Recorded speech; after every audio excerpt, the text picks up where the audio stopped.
नमस्कार दोस्तों, आप सबका स्वागत है मॉडर्न हिस्ट्री के सेकंड लेक्चर सीरीज में। और ये लेक्चर सीरीज आपको यूजफुल होगा। बीपीएससी द्वारा आयोजित होने वाले different exams, civil services exams, पीईडीओ, टीआरई या कोई भी और एग्जाम जो बीपीएससी के द्वारा आयोजित होता है, साथ ही साथ ये लेक्चर आपको उपयोगी होगा। बीएसएससी द्वारा आयोजित होने वाले डिफरेंट एग्जाम्स, चाहे वो ग्रेजुएट लेवल के हो, 10+2 लेवल के हो, बिहार एसआई में आयोजित होने वाले एग्जाम्स, और साथ ही साथ कोई भी कम्पिटेटिव एग्जाम्स जहाँ पे कि मॉडर्न हिस्ट्री से रिलेटेड क्वेश्चंस पूछे जाते हैं। इस लेक्चर सीरीज को बनाने के लिए जिन सोर्सेज का इस्तेमाल किया गया है उसमें इंपॉर्टेंट है स्पेक्ट्रम की बुक, एनसीईआरटी की किताबें, लूसेंट की बुक, और साथ ही साथ घटना चक्र पूर्वावलोकन, जो कि सभी स्टेट पीसीएस या इंडिया में आयोजित होने वाले जितने भी इंपॉर्टेंट एग्जामिनेशन है उसके क्वेश्चंस को भी हमने इसमें as a fact, as a concept इसमें इंट्रोड्यूस किया है। तो चलिए स्टार्ट करते हैं अपना आज का चैप्टर।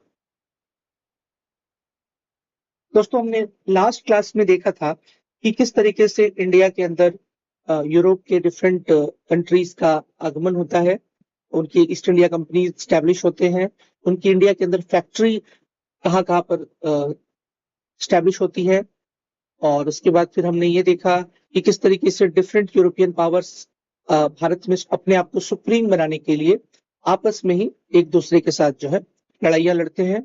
और अंत में हमने ये जाना कि उन सभी बैटल्स के बाद जो कंट्री सबसे सुप्रीम पावर के तौर पर उभरती है वो ब्रिटिश होती है। तो यानी एक लाइन में अगर हम समझने का प्रयास करें तो पिछले लेक्चर के अंदर जो हमने देखा, लेक्चर 1 में, उसमें हमने यही देखा कि किस तरीके से among all the European power British जो है वो सुप्रीम बन गई। इस लेक्चर में जो टुडे आज का जो लेक्चर है जिसका कि नाम मैंने रखा है गेम ऑफ थ्रोन,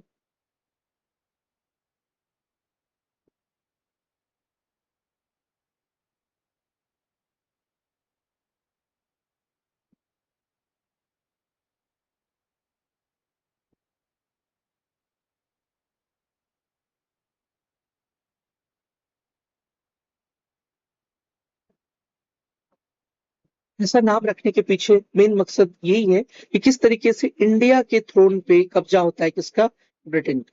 यानी किस तरीके से ब्रिटेन जो है वो इंडिया की बॉस बन जाती है। यानी इस चैप्टर में हम देखेंगे कि ब्रिटेन का डिफरेंट रीजनल पावर्स भारत के अंदर जो है उनके साथ में किस तरीके से इंटरेक्शन होता है, कैसे ब्रिटिश पावर उसको सबड्यू करती है, और भारत के अंदर इंटरनल डिफरेंट रीजन्स की पॉलिटिक्स क्या क्या थी जिसने कि ब्रिटेन को किस प्रकार से हेल्प किया अपने आप को स्टैब्लिश करने के लिए एक इंपॉर्टेंट पावर के तौर पर। अगर हम इस चैप्टर में कुछ इंपॉर्टेंट टाइमलाइंस को देखें तो सबसे पहले तो जो इंपॉर्टेंट टाइमलाइन आता है वो आता है 1707, 1707। ये ईयर इसलिए इंपॉर्टेंट है क्योंकि इसी वर्ष जो है डेथ होता है एक इंपॉर्टेंट मुगल किंग का जिसका नाम है औरंगजेब। इस औरंगजेब के डेथ के बाद से ही इंडिया में सेंट्रल पावर जो है, जो सेंट्रल पावर जो मुगल्स के पास था, वो सेंट्रल पावर जो है वो वीक पड़ने लगता है। और हम लोग देखेंगे भी कुछ इंपॉर्टेंट लेटर मुगल्स को जिनका की शासनकाल, जिनके रेन के दौरान क्या ऐसी बड़ी गलतियां हुई या कुछ ऐसे डेवलपमेंट्स हुए जिसने फर्दर ब्रिटिश को एक स्पेस दिया भारत के अंदर अपने आप को सुप्रीम पावर के तौर पर स्टैब्लिश करने के लिए। देन आफ्टर फिर हम देखेंगे इसी क्रम में एक इंपॉर्टेंट जो घटनाक्रम है वो है बैटल ऑफ प्लासी, जो कि 1757 के अंदर होता है। किस तरीके से ये बैटल बहुत इंपॉर्टेंट रोल प्ले करता है। देन आफ्टर फिर एक बैटल है 1761 के अंदर पानीपत का बैटल। फिर उसके बाद 1764 के अंदर बैटल ऑफ बक्सर, ये बैटल जो है वो बिहार की ही धरती पर लड़ा गया था। ठीक है। देन आफ्टर फिर 1799 में एक बहुत ही इंपॉर्टेंट रीजनल पावर होती है मैसूर, वहां के जो उत्तराधिकारी हैं, जो वहां के किंग है टीपू सुल्तान, उनका डेथ होता है। एंड आफ्टर और जो है लास्ट में देखेंगे हम लोग किस तरीके से 1849 में पंजाब को एनेक्स कर लिया जाता है। पंजाब जो कि उस समय एक इंपॉर्टेंट राइजिंग रीजनल पावर होता है। तो चलिए आगे बढ़ते हैं। अगर हम बात करें कि इंडिया पर किसकी सुप्रीम अथॉरिटी रही है या भारत में जो भी रूलर रहे हैं उनको बनाने में किसका इंपॉर्टेंट रोल रहा है, that comes under power battle, या फिर कौन भारत में सबसे इंपॉर्टेंट है, कौन भारत में सेंट्रल अथॉरिटी हेल्ड कर रहा है। तो अगर हम मिडाइवल टाइम से अपने आप को देखना स्टार्ट करें, क्योंकि अगर हमको मॉडर्न टाइम में क्या चल रहा है इसको समझना है, तो कहीं ना कहीं हमको थोड़ा पीछे जाके ये समझना होगा कि आखिर मिडाइवल टाइम में क्या हुआ, या मिडाइवल के बाद और मॉडर्न की शुरुआत के समय उस टाइम पे क्या चल रहा था, जिसके के चलते क्या परिस्थितियां बनी। तो हम देखते हैं कि मिडाइवल इंडिया के अंदर जो सुप्रीम पावर है वो मुगल्स हैं। देन आफ्टर फिर मुगल्स के डिक्लाइन के बाद, या फिर कह सकते एक तरीके से जो लेटर मुगल्स होते हैं उनको उनके टाइम पर जो इंपॉर्टेंट रोल है वो, या फिर हम कह सकते हैं कि जो पावर पैटर्न है वो मुगल्स के बाद शिफ्ट होता है मराठास। मराठास इसलिए क्योंकि जो लेटर मुगल्स हैं वो एक तरीके से कहिए तो मराठास के प्रोटेक्टोरेट थे, मतलब मराठास का उनको संरक्षण प्राप्त था। वो तय करते थे कि जो मुगल एम्परर है वो क्या करेगा, उसकी पॉलिसीज क्या होगी, उसमें एक इंपॉर्टेंट रोल प्ले करने लगे थे। एंड देन आफ्टर फिर मराठास के डिक्लाइन के बाद जो पावर बटन है वो आता है ब्रिटिश के पास, जो कि 1947 तक बना रहता है।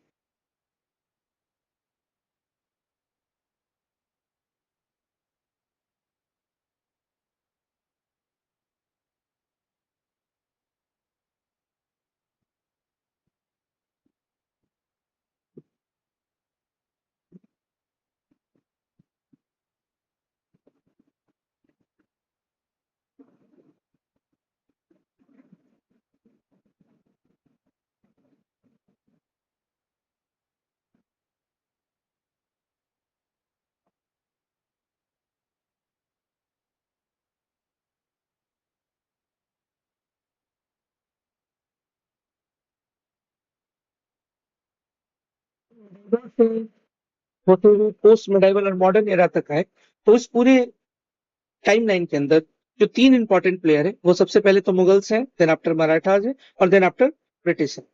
लेकिन इन सभी प्लेयर्स के बीच में जो पावर बैटन जो पास होता है वो एक खास बैटल या एक खास इवेंट्स के साथ जुड़ा हुआ है।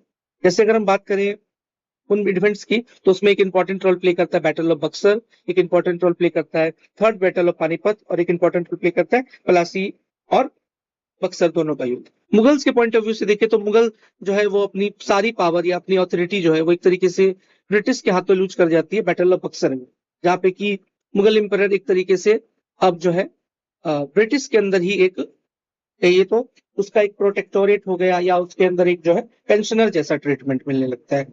मराठा जो एक राइजिंग पावर थी पोस्ट मेडाइवल में, थर्ड बैटल ऑफ पानीपत के अंदर उनको भी सबड्यू कर दिया जाता है। फिर अगर बात करें ब्रिटिश के लिए, तो ब्रिटिश के लिए दो बैटल्स बहुत इंपॉर्टेंट है। उसमें एक है आपका बैटल ऑफ प्लासी, जिसमें कि उनको बंगाल का कंट्रोल मिलता है, और दूसरा है बैटल ऑफ बक्सर, जिसमें कि उनको इंडिया में वो एक सुप्रीम पावर बन के उभरते हैं। आइए इन बैटल्स को थोड़ा डिटेल्स में देखते हैं। तो इंडियन जो हमारा ग्रेट इंडियन पावर गेम है, यानी कि भारत का जो पावर गेम है उसका कौन सरताज बनेगा, इसमें तीन बैटल्स बहुत इंपॉर्टेंट है।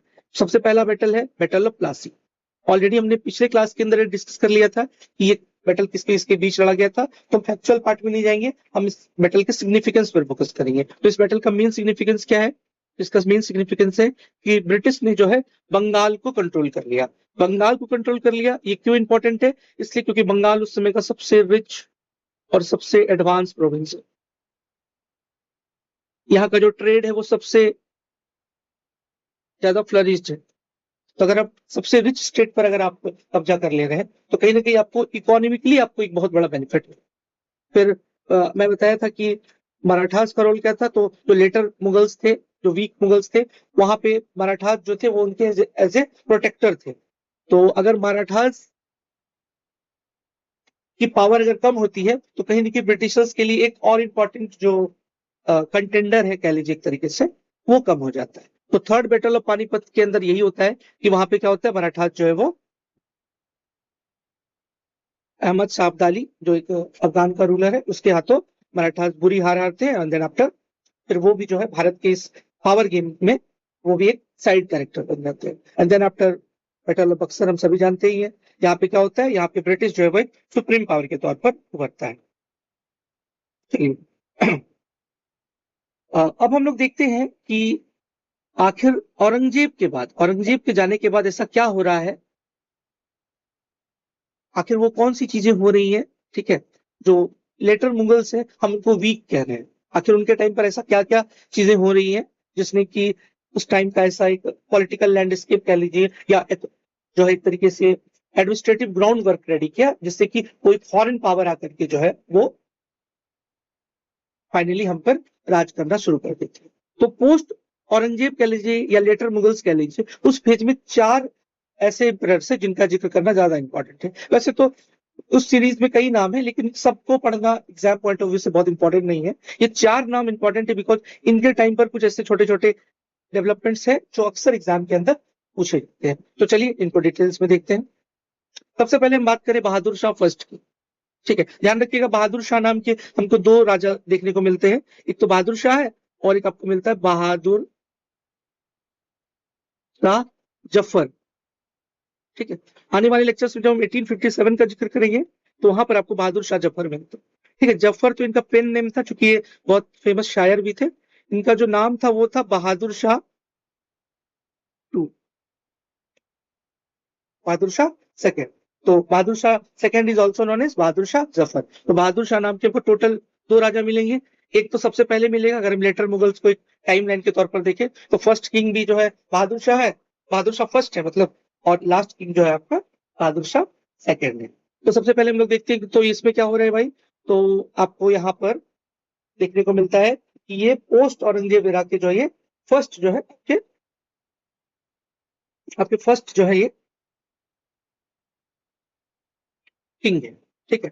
और इनके फेज से ही जो है वीक लेटर मुगल का फेज स्टार्ट हो जाता है, जहां से कि राजा केवल जो है धीरे धीरे कठपुतली बनते जा रहा है, ठीक है।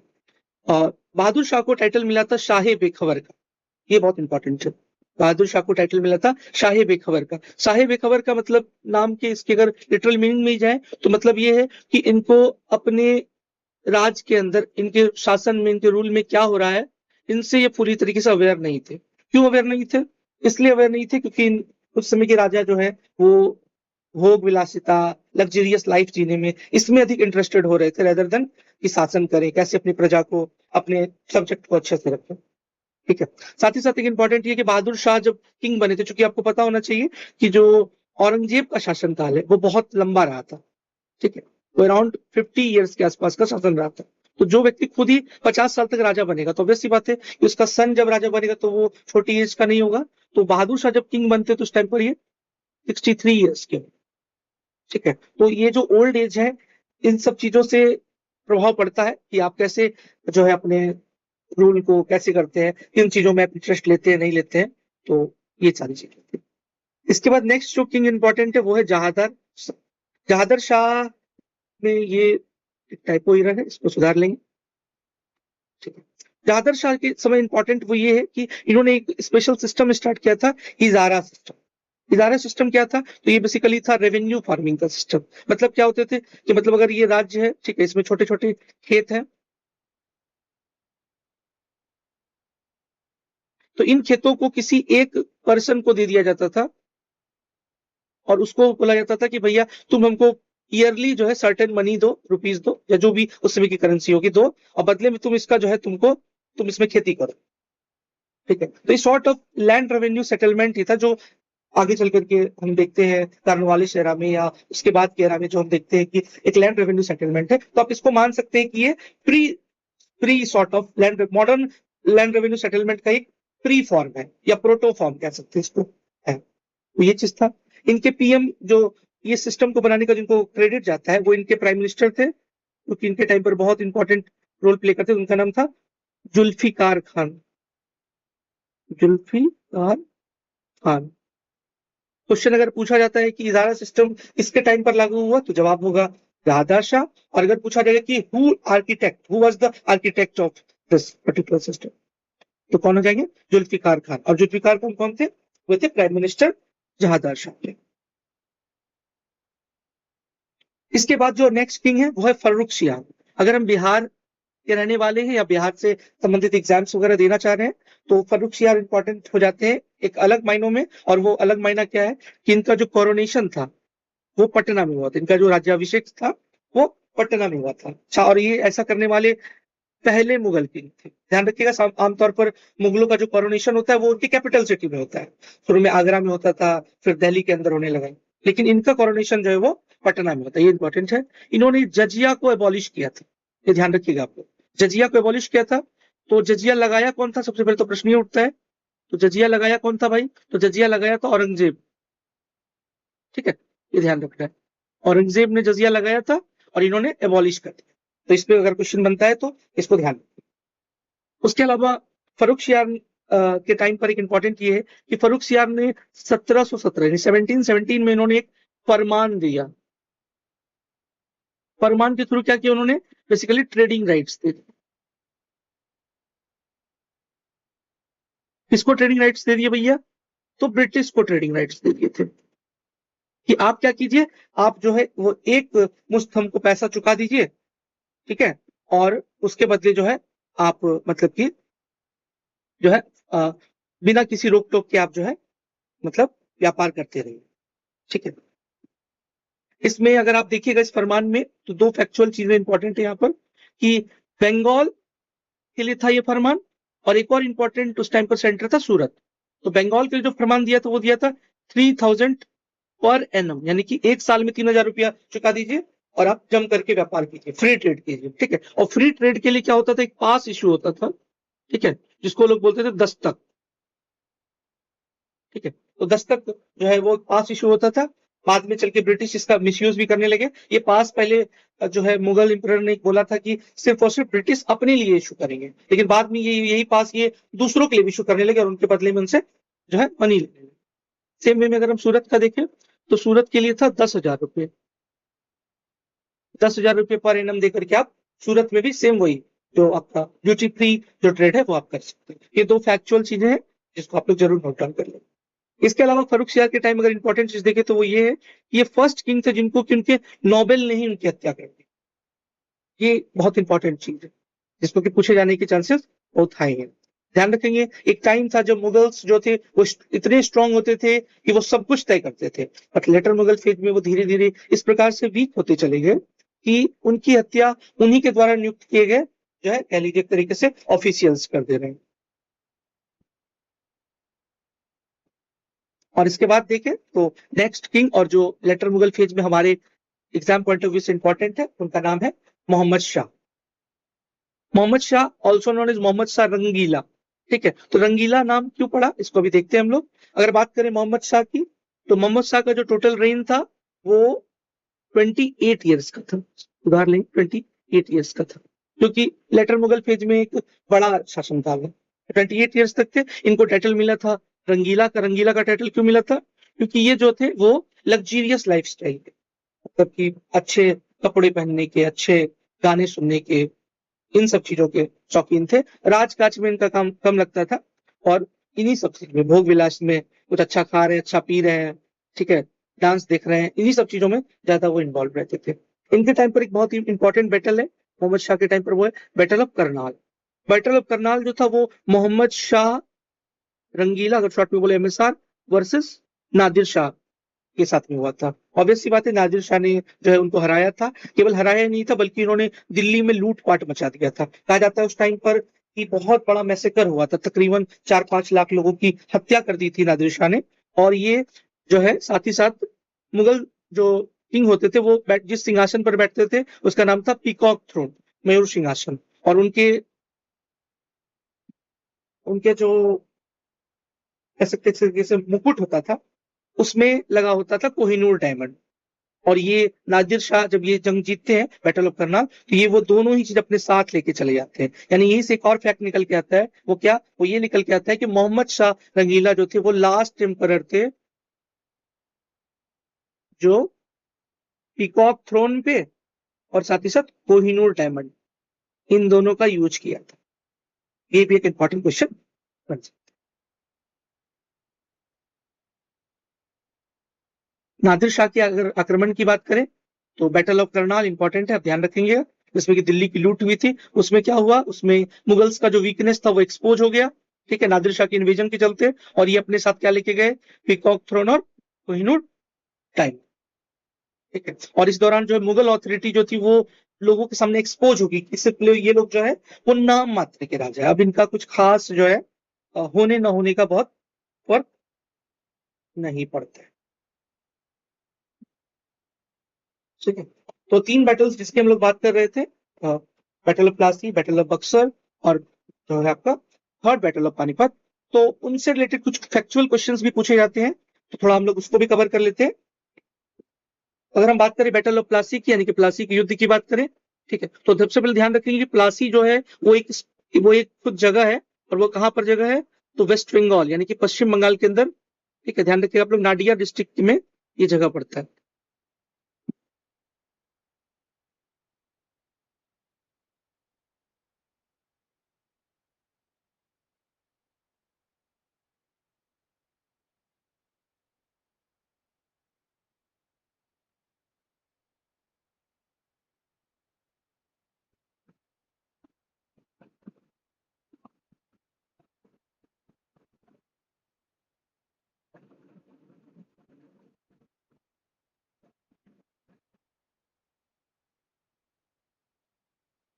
प्लासी को प्लासी कहने के पीछे रीजन ये होता है कि वहां पे पलास के फूल मिलते थे, ठीक है, तो उसके चलते इसको कहते हैं।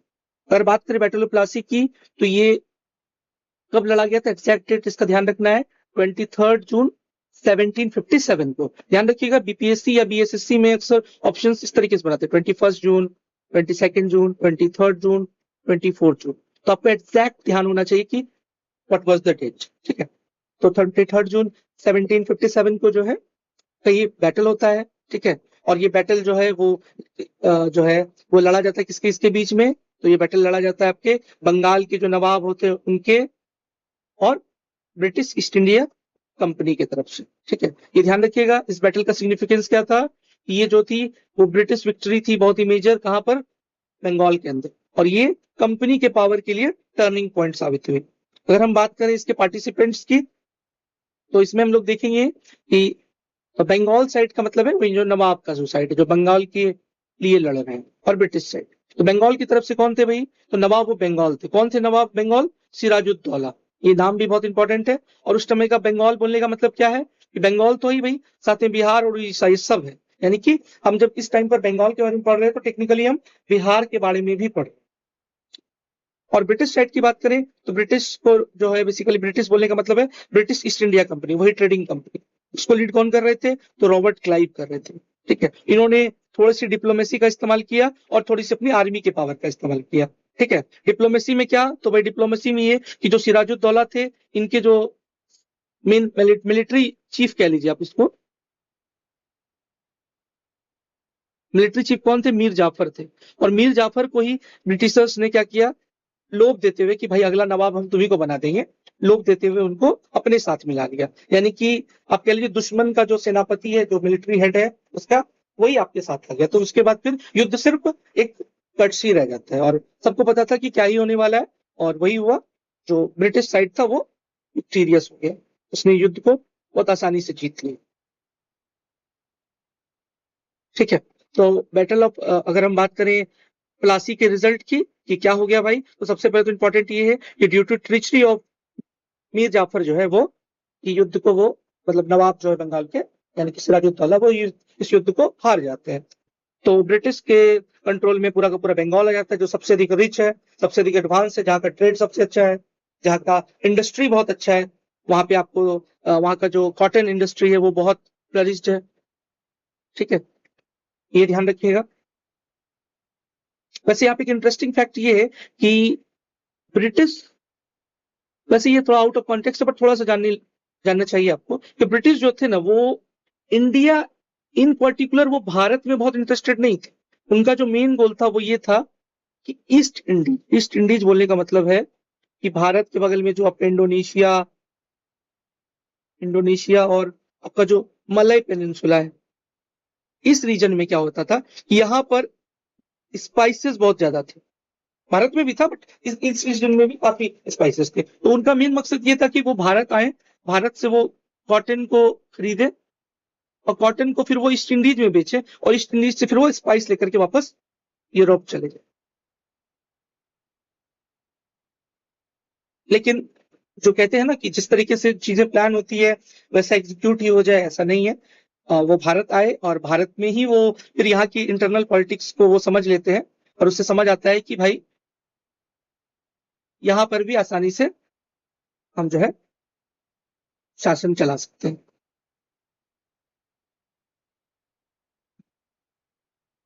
ठीक है, तो क्या होता है, बैटल ऑफ प्लासी के बाद उनको बंगाल का कंट्रोल मिल जाता है और इस तरीके से उनकी जो है मिलिट्री और पॉलिटिकल एंट्री इंडिया में हो जाती है। कंपनी का इन्फ्लुएंस अब सोसाइटी में भी बढ़ने लग जाता है। ठीक है, और ब्रिटिश डोमिनेंस का जो है फाउंडेशन होता है और जो कि फाइनली शेप लेता है, जो उसका फाइनल आउटकम कह लीजिए या जो फुल्ली जो स्टैब्लिश हो जाता है इफेक्ट, वो होता है आगामी जो बैटल ऑफ बक्सर वाला युद्ध होगा वहां से। अगर हम 3 वॉर में जो 3 ग्रेट वॉर्स की बात कर रहे थे उसमें हम अगर देखें तो सेकेंड वॉर जो इंपॉर्टेंट है वो है आपका बैटल ऑफ पानीपत, जो कि 1761 में हुआ था। ध्यान रखिएगा ये थर्ड बैटल है। थर्ड बैटल बोलने का मतलब ये है कि इसके पहले फर्स्ट बैटल भी हुआ था और इसके पहले सेकेंड बैटल भी हुआ था। फर्स्ट बैटल जो था वो हुआ था किसके बीच, बाबर एंड इब्राहिम लोदी। ठीक है, ध्यान रखिएगा आप लोग। सेकेंड बैटल किस किसके बीच हुआ था, अकबर एंड हेमू।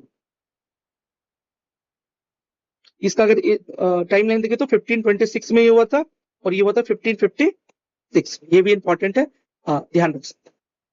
अगर हम बात करें थर्ड बैटल ऑफ पानीपत की, ठीक है, तो थर्ड बैटल ऑफ जो पानीपत था वो किस किसके बीच हुआ, मराठा और अहमद शाह अब्दाली के बीच। ठीक है, अहमद शाह अब्दाली जो थे वो कहाँ के रूलर थे, अफगानिस्तान के रूलर थे। ऐसा नहीं है कि ये अचानक से आए और मराठा पे वॉर मतलब कर दिया, इसके पीछे थोड़ी बैकग्राउंड स्टोरी भी है जो कि हमारे प्रीलिम्स पॉइंट ऑफ व्यू से उतना इंपॉर्टेंट है नहीं। मतलब अगर एक लाइन में बोले तो आप ये समझ लीजिए कि अहमद शाह अब्दाली जो थे उन्होंने भी दिल्ली पर पहले भी अटैक किया हुआ था कई बार। ठीक है, और इसी अटैक्स के दौरान उन्होंने क्या किया था कि जो मुगल एम्परर थे वहां पे, ठीक है, उनके ऊपर उन्होंने अपना एक ऑब्जर्वर नियुक्त कर दिया था। ठीक है, एक ऑब्जर्वर नियुक्त कर दिया था जो कि रोहिल्लाज थे, रोहिल्ला सरदार थे, उनको एज ए ऑब्जर्वर नियुक्त कर दिया था। मराठास ने क्या किया, मराठास ने इसी रोहिल्लास को जो है वो एक तरीके से तो सबड्यू कर दिया।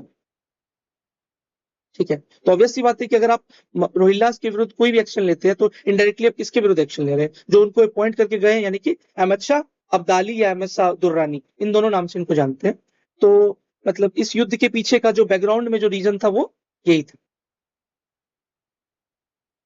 ठीक है, तो फाइनली क्या होता है, फाइनली जो है वो लड़ाई शुरू हो जाती है इन दोनों के बीच में और इस युद्ध में जो डिसाइसिवली अहमद शाह दुर्रानी जो वो जीत जाते हैं। अहमद शाह दुर्रानी जीतते हैं, ये भारत के पॉइंट ऑफ व्यू से, इंडिया के पॉइंट ऑफ व्यू से बहुत इंपॉर्टेंट नहीं है। हमारे लिए इंपॉर्टेंट ये है कि इसके बाद जो मराठा पावर है वो वीक होती जाती है।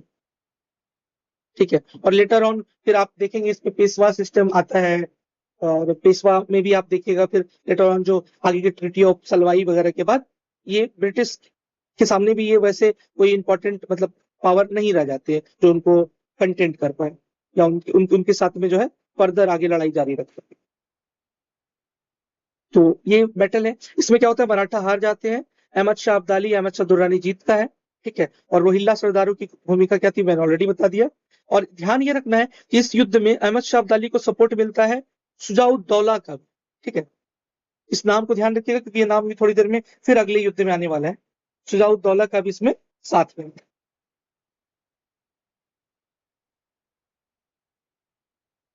ठीक है, यानी कि ये तीनों रोहिल्लास, ये तीनों एक तरफ है, ठीक है, और मराठा जो है वो एक तरफ है और अल्टीमेटली मराठा जिसमें हार जाता है।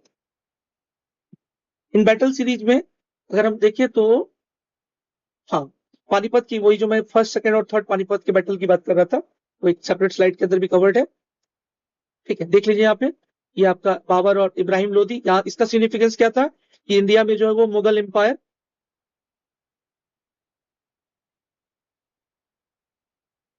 स्टार्ट होता है, स्टार्ट होता है या स्टैब्लिश होता है, आप जो बोल लीजिए इसको।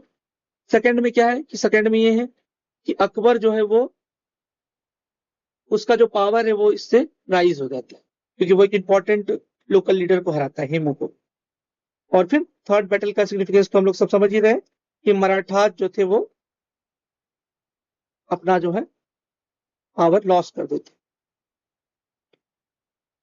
ठीक है, ध्यान रखिएगा, पानीपत जो है वो कहाँ है, हरियाणा में है, ये ध्यान रखना है आपको।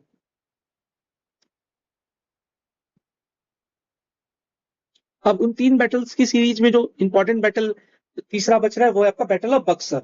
ठीक है, बक्सर के लिए बताने की आवश्यकता है नहीं, ये बिहार में ही स्थित है और अभी करेंटली एक डिस्ट्रिक्ट भी है यहाँ पे, मतलब डिस्ट्रिक्ट है। और अगर इस बैटल की बात करें तो एग्जैक्ट डेट बहुत इंपॉर्टेंट है कि युद्ध हुआ था 22 अक्टूबर 1764। ठीक है, अगेन मैं फिर से बता दूं कि ऑप्शंस आपको जो मिलने वाले वो 21, 22, 23, 24 मिलने वाले। ठीक है, तो ये 22 अक्टूबर है। और अगर बैटल ऑफ प्लासी की बात करें तो उसका डेट क्या है, 23 जून। मैं इस पे फोकस इसलिए कर रहा हूँ कि अक्सर बिहार में जितने भी एग्जाम आयोजित होते हैं उसमें इन पर्टिकुलर फैक्ट पे बहुत ध्यान देना, तो ये ध्यान रखिएगा। अगर बात करें इस युद्ध में विनर की, तो इसमें विनर कौन से बनता है, ब्रिटिश ईस्ट इंडिया कंपनी। ठीक है, और ब्रिटिश ईस्ट इंडिया कंपनी को लीड कौन करते हैं भाई, तो लीड करते हैं हेक्टर मुनरो। इस पे भी बहुत प्रश्न पूछा जाता है कि जो है, जैसे अब बैटल ऑफ प्लासी था तो वहां पे ब्रिटिश कमांडर कौन थे, रॉबर्ट क्लाइव, और बैटल ऑफ बक्सर में कौन है, हेक्टर मुनरो। ये छोटी छोटी फैक्ट्स है जो एग्जाम के लिए बहुत इंपॉर्टेंट है और कभी कभी बहुत कंफ्यूज कर देता है, इसको बहुत ध्यान में। ये जो है बहुत मोस्ट डिसाइसिव वार था, इसके बाद ब्रिटिश जो है वो as a supreme power emerge हो जाती है। ठीक है, ये ध्यान रखिएगा, प्लासी से उन्होंने बंगाल जीत लिया और बक्सर के बाद तो उनका डोमिनेंस कंफर्म है।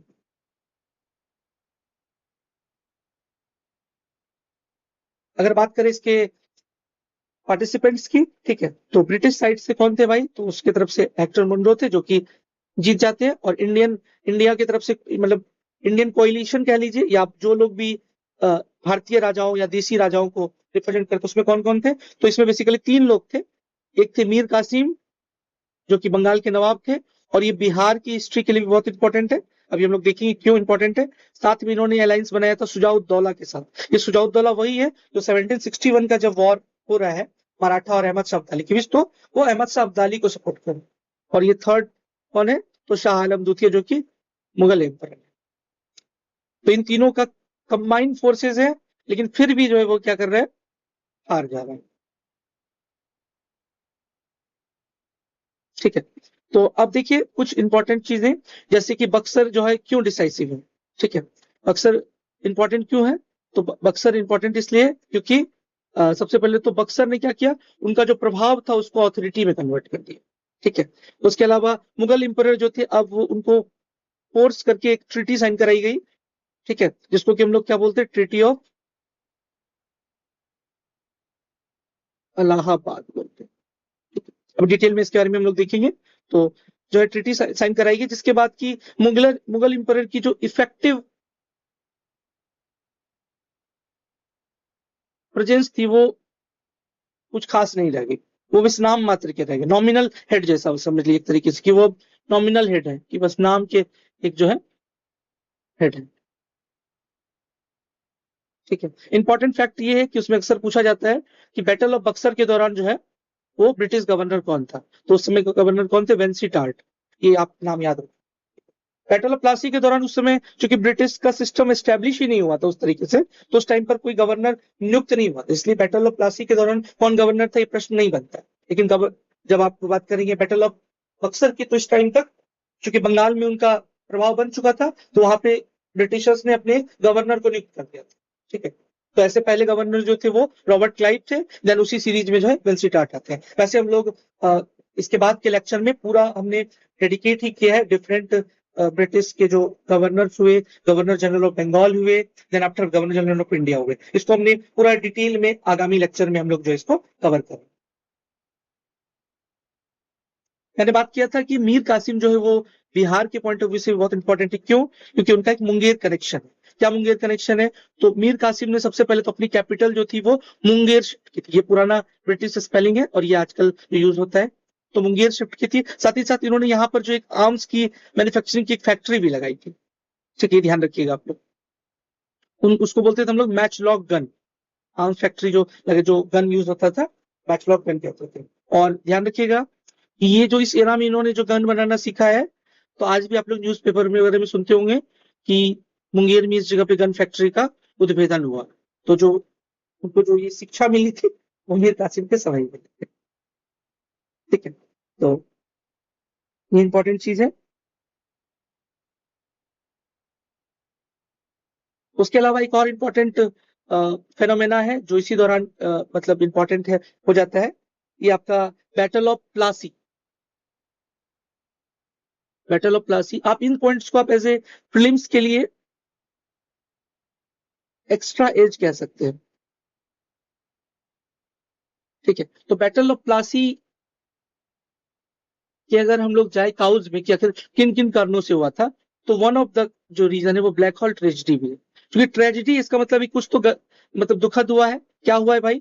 तो इसमें ये हुआ था कि जो उस समय जो बंगाल के नवाब थे, ठीक है, सिराजुद्दौला, उन्होंने क्या किया था, उन्होंने लगभग 146 ब्रिटिशर्स को एक छोटे से हॉल में जो है, ठीक है, एक छोटे से कमरे में कैद कर लिया था। और इसमें जो है वो लोग सफोकेशन से, मोस्ट ऑफ द लोग जो है मतलब उसमें डाई हो गए थे। सिर्फ 23 लोग ही सर्वाइव कर पाए थे, ठीक है। 23 पीपल्स सर्वाइव्ड। तो इसके चलते भी जो ब्रिटिशर्स थे, नवाब जो थे, वो बहुत मतलब कि चुभने लगे थे। ये ट्रेजेडी कब होती है? ये ट्रेजेडी होती है 20 जून 1756 को होती है, ठीक है।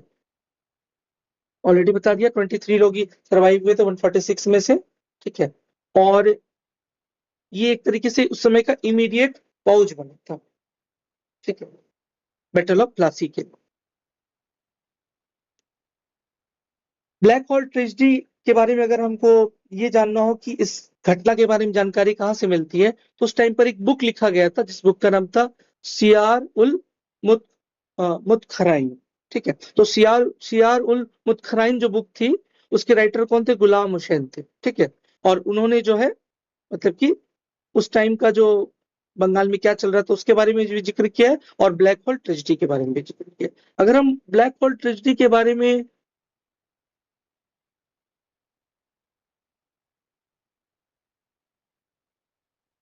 बात करें, तो एक और व्यक्ति है, उनका नाम है हॉलवेल, जो आगे चल के थोड़े समय के लिए टेम्पररी जो है वो गवर्नर भी बने थे, टेम्पररी गवर्नर भी बंगाल के बने थे, ठीक है। इन्होंने भी एक जो है उन्होंने मेमोयर लिखा है, हॉलवेल, ठीक है। तो क्वेश्चन पूछा जाता है ब्लैक होल ट्रेजेडी के बारे में कहाँ से जानकारी मिलता है, अगर उस ऑप्शंस में गुलाम हुसैन की ये बुक का जिक्र नहीं है और हॉलवेल का जिक्र है, तो आप लोग उसको वे टिक करेंगे,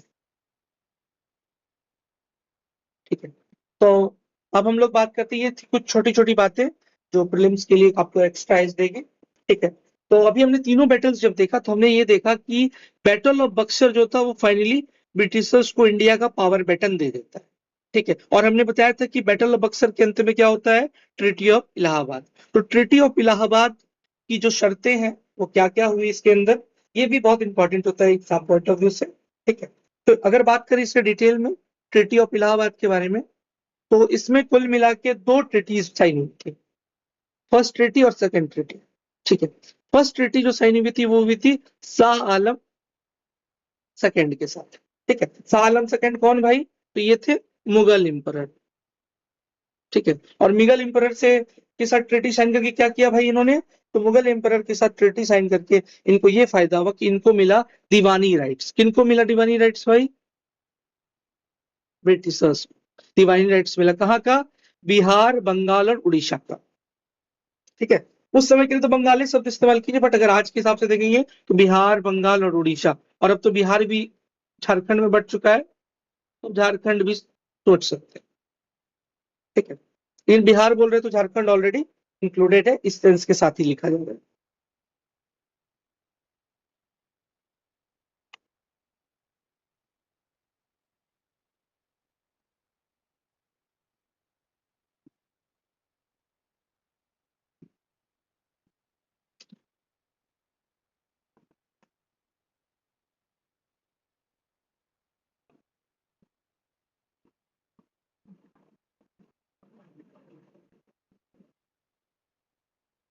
इस ट्रीटी में क्या होता है? फर्स्ट ट्रीटी में कि ब्रिटिशर्स को दीवानी राइट्स मिल जाती है इस बिहार, बंगाल और उड़ीसा की, ठीक है, मतलब यहाँ से जितना भी टैक्स वैक्स है कलेक्ट कर सकते हो लैंड रेवेन्यू का। बदले में उनको यानी कि ब्रिटिशर्स को देना होता है कितना रुपया, इनको देना होता है 26 lakhs, ठीक है, पर ईयर। ये पैसा कौन दे रहा है? ब्रिटिशर्स दे रहा है। किसको दे रहा है? मुगल एम्परर को देंगे, ठीक है, ये ध्यान रखिए। और ये ट्रिटी कब साइन हुई थी, ये भी बहुत इंपॉर्टेंट है, ये भी बहुत एग्जाम से पूछा जाता है। ये साइन हुई थी 12 अगस्त 1765, ठीक है, ये ध्यान रखिएगा। और जो सेकेंड ट्रिटी थी वो कब साइन हुई थी? वो साइन हुई थी 16 अगस्त 1765, ठीक है, ये ध्यान रखिएगा। सेकेंड ट्रिटी किसके साथ साइन हुई? तो शुजाउद्दौला के साथ में साइन हुई। शुजाउद्दौला कौन है भाई? तो आपको पता होना चाहिए, अवध के नवाब है, ठीक है। और इनको बोला गया कि भैया आप जो युद्ध का जो खर्चा हुआ है, वॉर इंडेमनिटी, वो दीजिए भैया, ठीक है। कितना रुपया दीजिए भैया? तो 50 लाख, 50 lakhs रुपीज किसको देना पड़ा? अवध के नवाब को। किसको? ये किसको पे किए? ब्रिटिशर्स को। यानी अवध के नवाब ने ब्रिटिशर्स को 50 लाख रुपए एज युद्ध हर्जाना यानी कि वॉर इंडेमनिटी उनको पे किया। कारण क्या था? कि अवध भी उस समय का क्या था? एक बहुत ही अमीर राज्यों में से एक था, ठीक है, तो इस तरीके से हुआ। और उसके अलावा जो है अ, अवध के क्षेत्र में जो था ब्रिटिशर सब टैक्स फ्री जो है व्यापार कर सकते,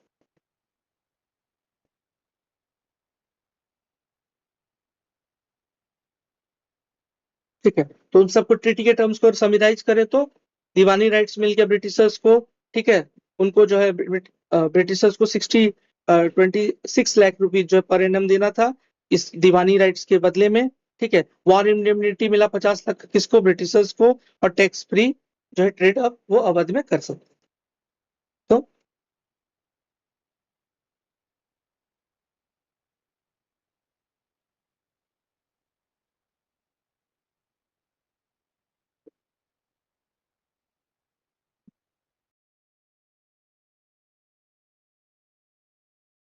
तरीके से ब्रिटिश ने जो भी सेंट्रल लेवल पर बड़ी पावर्स थी या पावर बनने की जो कंटेंडर थी उसको सबड्यू कर लिया। अब आगे बढ़ते हैं और ये जानते हैं कि जब सेंट्रल अथॉरिटी, जहां भी कभी सेंट्रल अथॉरिटी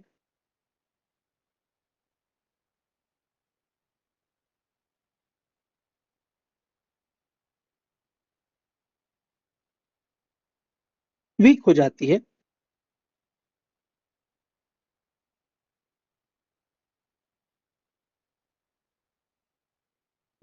तभी जो रीजनल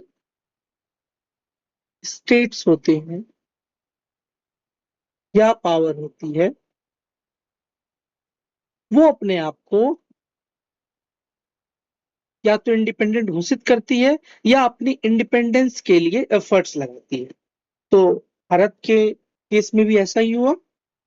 यहाँ पे क्या होता है कि जब सेंट्रल लेवल पर मुगल कमजोर पड़ जाते हैं तो जो रीजनल स्टेट्स थे, जो कभी मुगल के अंदर ही छोटे छोटे सूबा हुआ करते थे या उन्हीं के अंदर जो डिफरेंट मिलिट्री चीफ्स होते थे, उन लोगों ने कुछ अपने लिए अलग अलग स्टेट्स कह लीजिए या जो सूबा थे ऑलरेडी एग्जिस्टिंग वो सूबा कह लीजिए, वो भी अपने आप को सेपरेट एंटिटी के तौर पे स्टैब्लिश करना स्टार्ट कर देती है।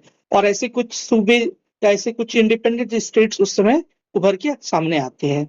आइए उनके बारे में जानते हैं। तो इस तरीके से हम लोग ऐसे रीजनल किंगडम्स के लिए कहते हैं कि छोटा पैकेट या पावर कह लीजिए, छोटा पावर और बड़ा धमाका। दैट मीन्स कि ये थे तो छोटे छोटे स्टेट्स, बट इनका भी एक बहुत बड़ा सिग्निफिकेंस था इंडिया की पावर हायरार्की में या पावर स्ट्रक्चर में। इनमें जो स्टेट्स पर्टिकुलरली मेंशनेबल हैं और हमारे एग्जाम पॉइंट ऑफ व्यू से इंपॉर्टेंट है, उसमें एक तो बंगाल है जो कि हम लोग बार बार देख ही रहे हैं, साथ में हैदराबाद है, मैसूर है, और एक सिख एम्पायर है। सबसे पहले हम स्टार्ट करते हैं बंगाल के साथ, ठीक है। अगर बंगाल की बात करें तो सबसे पहले तो ये जो है जैसा कि मैंने बताया, ये भी अंडर ब्रिटिश एक इंडिपेंडेंट सूबा था। और जैसे जैसे आगे टाइम बढ़ता है ये भी जो है अपने आप को एज ए इंडिपेंडेंट स्टेट्स घोषित करने लगता है। और जिसके नेतृत्व में इन्होंने ये अपने आप को इंडिपेंडेंट घोषित किया था, वो थे मुर्शिद कुली खान।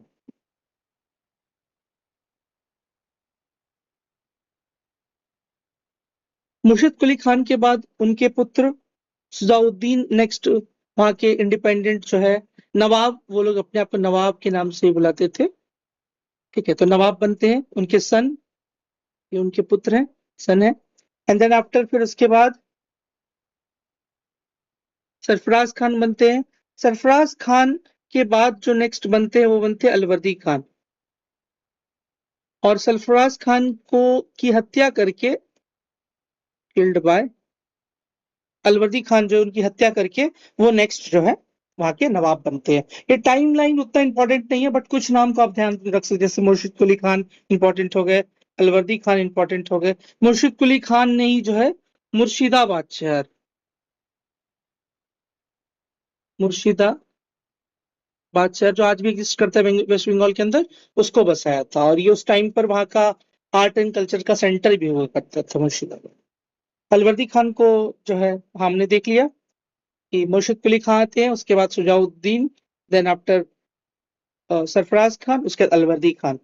और अलवर्दी खान के टाइम पर जो है एक दो इम्पोर्टेंट चीजें हैं।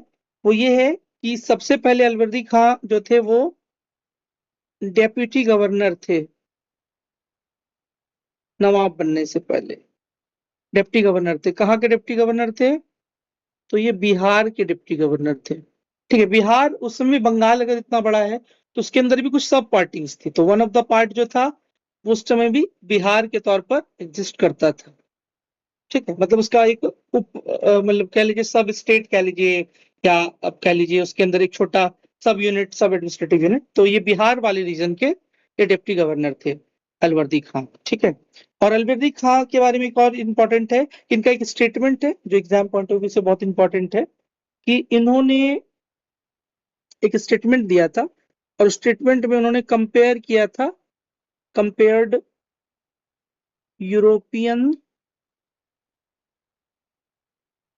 विथ हनी बीज, हनी बीज। ठीक है, इन्होंने यूरोपियंस को हनी बीज के जैसा बोला कि अगर आप उनके छत्ते में हाथ डालिएगा, अगर उनसे आप ज्यादा उलझिएगा तो फिर वे आपको भी तबाह कर सकते हैं। ये इनका स्टेटमेंट कई बार एग्जाम्स के अंदर पूछा गया है।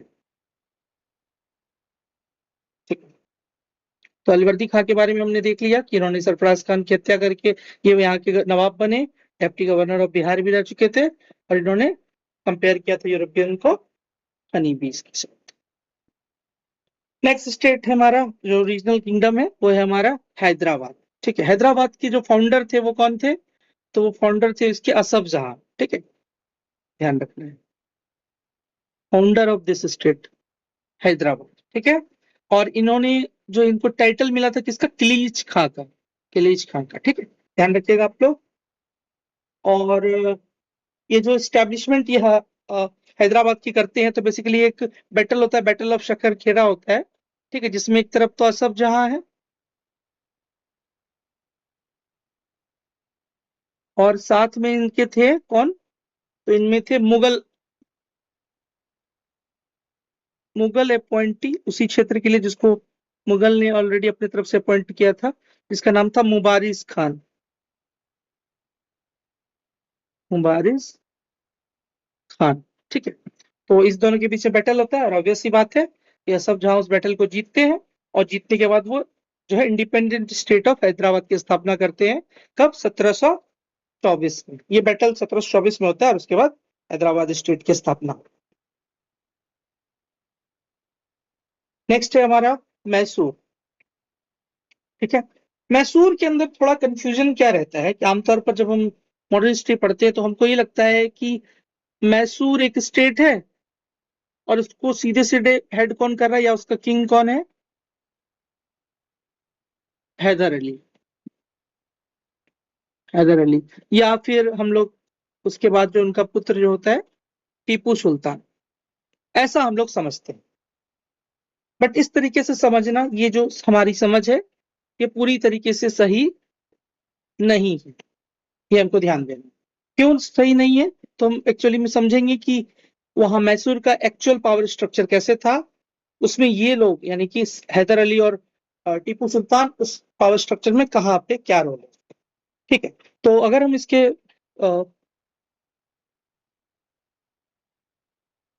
मैसूर स्टेट को अगर हम देखें, राइज ऑफ मैसूर को देखें, तो बेसिकली वहां पे वाडियार किंग्स हुआ करते थे। ठीक है, ये वाडियार डायनेस्टी होती थी, उसके द्वारा ये जो है ये मतलब कि वहां पे रूल चलता था। हैदर अली जो थे वो बेसिकली उनके मिलिट्री चिफ्टियन थे। ठीक है, यानी मिलिट्री हेडमैन कह लीजिए उसको, वो थे। ठीक है, और ये जो थे मतलब जो वाडियार किंग्स थे यहाँ के डी ज्यूरे यानी कि एज पर द लॉ कह लीजिए, या कह लीजिए कि नॉमिनली मतलब कि नाम मात्र के कह लीजिए, यानी कि दिखाने के लिए जो है ये वहां के राजा थे। बट वहां के जो असली राजा थे मतलब जो वास्तविक जो थे डी फैक्टो रूलर जो थे वो कौन थे, हैदर अली। हैदर अली जो कि वहां की मिलिट्री को लीड करते थे। ठीक है, तो बेसिकली एक्चुअल ओरिजिनल किंग तो वाडियार थे, बट उसके अंतर्गत ये लोग मिलिट्री चिफ्टियन थे और इफेक्टिव जो है रूलर का रोल प्ले करते थे। हैदर अली के लिए इंपॉर्टेंट एक फैक्ट है प्रीलिम्स के लिए, वो ये है कि उन्होंने एक आर्म्स फैक्ट्री खोला था डिंडीगुल। डिंडीगुल एक जगह पड़ता है तमिलनाडु के अंदर। ठीक है, वहां पे इन्होंने ओपन किया। ठीक है, ये ध्यान रखिएगा। अगर मैसूर की बात करें तो मैसूर का अगर आप इंडिया का भी मैप देखेंगे, ठीक है, तो आज तो मैसूर जो है वो 3-4 राज्यों में बटा हुआ है। बट इसका कुछ लोकेशन ऐसा था कि ये एक तरफ से इधर से जो है इस तरफ से आपको वेस्टर्न घाट मिल रहा है और इस तरफ से आपको ईस्टर्न घाट मिल रहा है। ठीक है, इन दोनों के जंक्शन पर था मैसूर, ये वाला एरिया, ये वाला एरिया मैसूर है। ठीक है, जो कि ईस्टर्न घाट और वेस्टर्न घाट, सॉरी वेस्टर्न और ईस्टर्न घाट के जंक्शन पर। हो सकता है क्वेश्चन इस पे भी अराइज करे। तो मैसूर के अंदर हमने देखा कि जो है हैदर अली है। ठीक है, और उसके बाद फिर हैदर अली के बाद उनके जो पुत्र हैं यानी कि जो उनका बेटा है टीपू सुल्तान, वो नेक्स्ट किंग बनते हैं। ठीक है, और टीपू सुल्तान को टाइगर ऑफ मैसूर के नाम से भी जाना जाता था। ठीक है, ये बहुत ही ज्यादा अपने समय के साइंटिफिक इनोवेशंस के लिए भी जाने जाते हैं। इन्होंने अपने टाइम पर एक रॉकेट टेक्नोलॉजी भी विकसित कर ली थी। ठीक है, और इन्होंने एक जो है जिकोबियन क्लब, ठीक है, ये ध्यान रखना है हम लोग को, ये जिकोबियन क्लब इन्होंने जो है वो इन्होंने मतलब कि बनाया था। ठीक है, और ये जिकोबियन क्लब कहाँ पर था, तो ये था आपका सेरिंगपट्टनम, जो उनका कैपिटल सिटी था। ठीक है, कैपिटल था किनका, टीपू सुल्तान का। वहां पे इन्होंने जिकोबियन क्लब बना के रखा होता है। ठीक है, ये ध्यान रखिएगा आप लोग। और साथ ही साथ जो है उन्होंने वहां पे एक ट्री ऑफ फ्रीडम भी लगाया था। ठीक है, ट्री ऑफ फ्रीडम भी लगाया था, और ये ट्री ऑफ फ्रीडम क्या चीज था, ये बेसिकली सिंबल था। ठीक है, सिंबल था किसका, सिंबल ऑफ,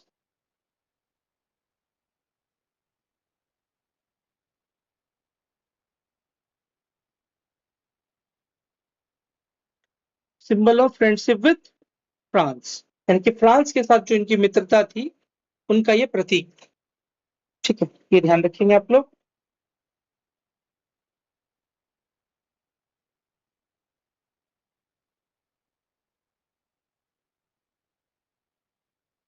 ठीक है, इसके अलावा टीपू के समय एक इंपॉर्टेंट वर्क था जो कि बहुत इंपॉर्टेंट, वो ये था कि इन्होंने अपनी एम्बेसी ओपन की थी कहाँ पर, ईरान में, टर्की में, काबुल में, फ्रांस में और इजिप्ट में। ठीक है, और ये एम्बेसी जो आज के मॉडर्न टाइम में जो होता है, मॉडर्न टाइम की जो एम्बेसी होती है कुछ वैसा ही था।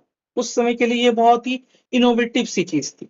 मतलब उस समय इस तरीके से डिप्लोमेसी में एम्बेसी की स्थापना मतलब ये इनोवेटिव चीज थी।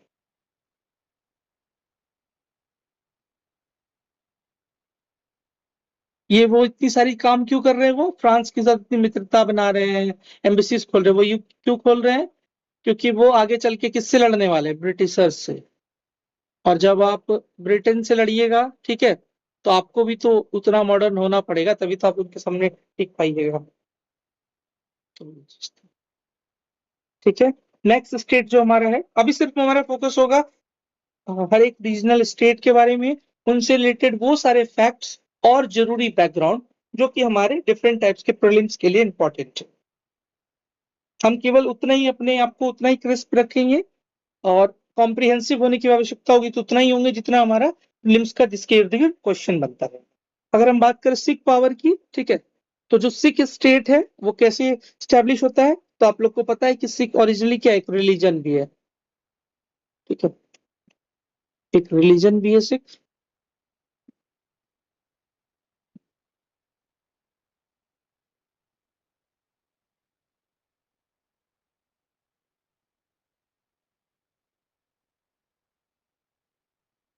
ठीक है, और इस रिलीजन के अंदर टोटल जो है 10 गुरु हुए हैं, ठीक है।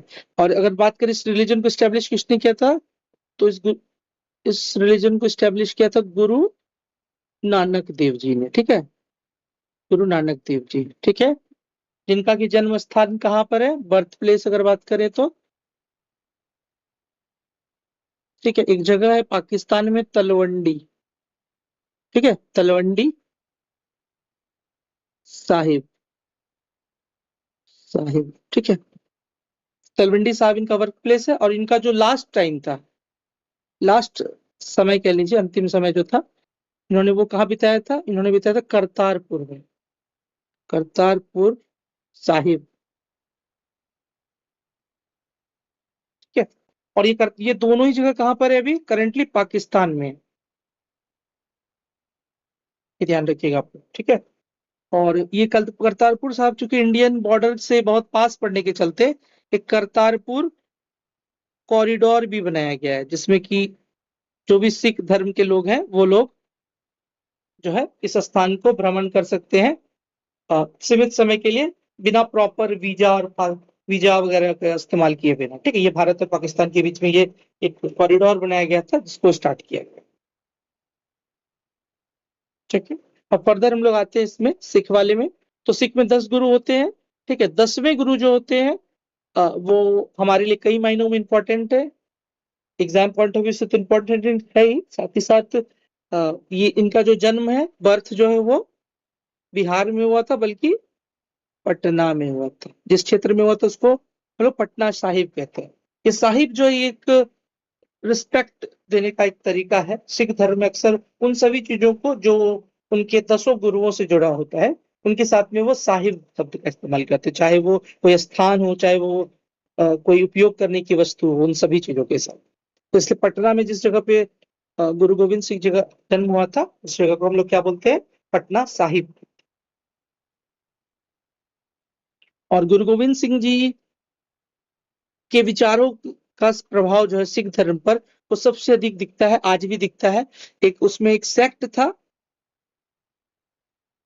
सिखिज्म के अंदर, खालसा, ठीक है, तो ये खालसा जो सेक्ट था इसकी स्थापना भी गुरु गोविंद सिंह जी ने ही की थी, ठीक है। और इन्होंने क्या किया, इन्होंने जो है सिख धर्म को जो है ट्रांसफॉर्म कर दिया किसमें, एक मिलिटेंट सेक्ट में, ठीक है। 1699 उस टाइम की जो मुगल मुगल जो भी बादशाह वगैरह होते थे उनका जब रिलीजियस एट्रोसिटीज बढ़ गई, जब उन्होंने धर्म के आधार पर जब वो लोगों पर अत्याचार करना शुरू कर दिया, तब इसके विरोध में जो है गुरु गोविंद सिंह जी ने ऐसा कदम उठाया। गुरु गोविंद सिंह जी के बाद उनके काम को जिसने आगे बढ़ाया उनका नाम था बंदा सिंह बहादुर। उन्होंने प्रयास किया कि फर्दर जो सिख का जो ग्लोरी है उसको फिर से वापस लाया जाए, लेकिन वो ऐसा कर पाने में पूर्णतः सफल नहीं हो पाए। उनकी हत्या जो है वो फर्रुख शियार जी ने करवा दी थी 1716 में। बट इसके बावजूद भी सिख रेसिस्टेंस जो था वो डिफरेंट डिस्क्रीट फॉर्म में छोटे छोटे टुकड़ों में होता रहा। लेकिन ये पूरा एम्पायर जो है वो पूरा का पूरा एम्पायर फिर से रीऑर्गेनाइज होता है कब, जब उनके अंदर एक नया सिस्टम आता है जिसको हम लोग बोलते हैं मिसल। 12 मिसल में वो लोग आते हैं। तो मिसल क्या थे, बेसिकली कॉन्फेडरेशन थे, मतलब एक बड़ा सा सिख एम्पायर है तो उसमें छोटे छोटे जो है छोटे छोटे सब एम्पायर कह लीजिए, इंडिविजुअल ऐसे ऐसे मिसल थे। इस तरीके से टोटल कितने मिसल्स थे, तो 12 मिसल थे, ऐसे छोटे छोटे बड़े सब मिला के। और ये टोटल मिला के सब मिला के जो है अपना सिख एम्पायर चलाते थे। तो इन 12 मिसल्स में से एक मिसल था सुकर चकिया मिसल, ठीक है। और इसी मिसल में किनका जन्म होता है, जो है रंजीत सिंह का, या फिर जिनको हम लोग महाराजा रंजीत सिंह कहते हैं। और ये आगे चल करके सिख एम्पायर को दोबारा से रीस्टैब्लिश करते हैं। अगर बात करें हम लोग रणजीत सिंह जी के बारे में, तो इनको जो गद्दी पर है वो 12 वर्ष की बहुत छोटी उम्र में ही बिठा दिया गया था। ठीक है, ये हम लोग को ध्यान रखना है। और इनको जो राजा का जो टाइटल था, ठीक है, इनको जो राजा का जो टाइटल था वो किसने दिया था? तो इनको जो राजा का जो टाइटल मिला था वो मिला था जमान शाह से। किससे मिला था? जमान शाह। ये जमान शाह कौन थे? तो ये अफगानिस्तान के शासक थे। ठीक है, अफगानिस्तान के जो जो अनडिवाइडेड पंजाब है, सिख, बेसिकली सिख का जो एम्पायर था वो पंजाब के क्षेत्र में था। ठीक है, और अगर हम इंडिया का मैप देखें तो कुछ ऐसा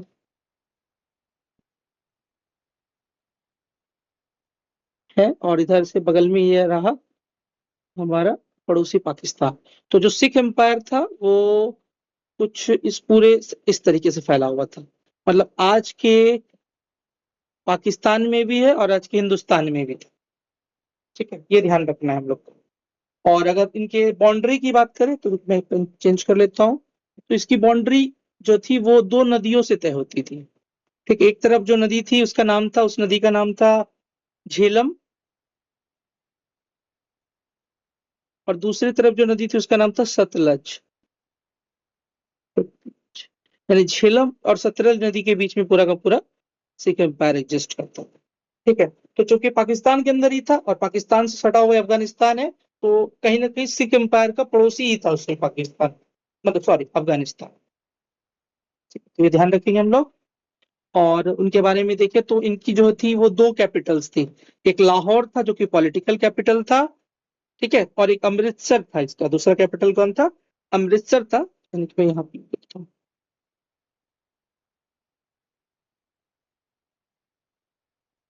इनकी दो कैपिटल्स थी, ये भी कई बार पूछा गया है।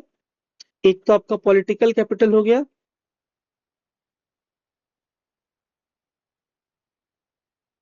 एक पॉलिटिकल कैपिटल जो कि आपका लाहौर है, और एक इनका था रिलीजियस कैपिटल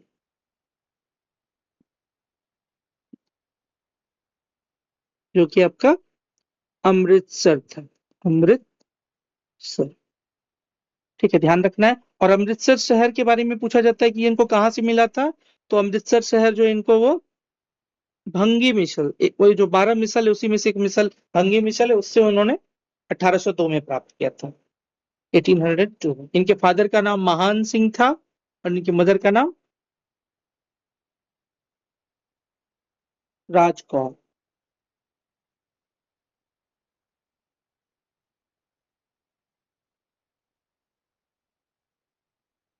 ठीक है, अगर हम बात करें रंजीत सिंह जी के एम्पायर के बारे में, तो इन्होंने 1818 में मुल्तान को जीत लिया था। ठीक है, ये अभी प्रेजेंटली पाकिस्तान में जगह पड़ता है। और इसके बाद फिर 1819 में इन्होंने कश्मीर को जीत लिया था, और 1823 में इन्होंने पेशावर को जीत लिया था। ठीक है, देखिए तो कैपिटल जो ऑलरेडी हम लोग डिस्कस कर चुके हैं।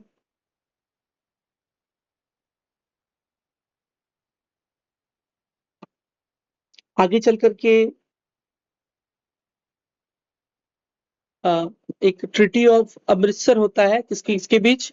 तो रंजीत सिंह जी और ब्रिटिशर्स के बीच में ये एक ट्रिटी होती है, जिसके थ्रू ये आपस में एक लॉन्ग टर्म की पीस रहे, दोनों ही अपनी अपनी सीमाओं में बंधे रहें और शांति से रहें, इसके लिए ये लोग पीस करते हैं 1809 में ब्रिटिश के साथ में, ट्रिटी ऑफ अमृतसर। और इसके आधार पर ये लोग सतलज को अपनी बाउंड्री बना लेते हैं। जैसे सतलज नदी अगर ये है, तो इससे इससे इधर कौन था? इससे इधर पंजाब वाला रीजन है। ठीक है,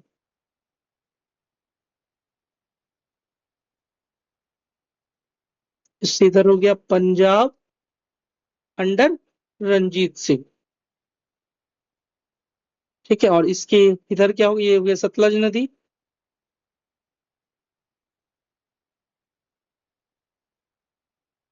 और इधर हो गए ब्रिटिश एम्पायर।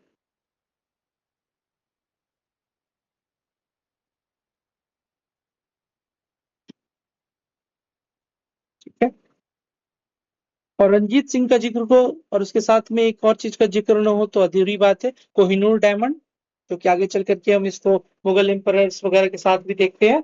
हमने पीछे डिस्कशन में देखा भी, नादिर शाह इसको मोहम्मद शाह रंगीला से छीन के लेके जाते हैं। तो आखिर ये कोहिनूर डायमंड डिस्कशन में आता कैसे है? तो कोहिनूर डायमंड जो है वो बेसिकली रंजीत सिंह को ही गिफ्ट दिया था, आमिर शाह सुजानी। आमिर ये कहाँ के थे? ये अफगानिस्तान के थे। ठीक है, अफगानिस्तान में किंग के जैसा एक पोस्ट होता था जिसको आमिर बोलते थे। तो अफगानिस्तान के आमिर थे शाह सुजा, जिनसे इनको गिफ्ट में ये मिला था। ठीक है,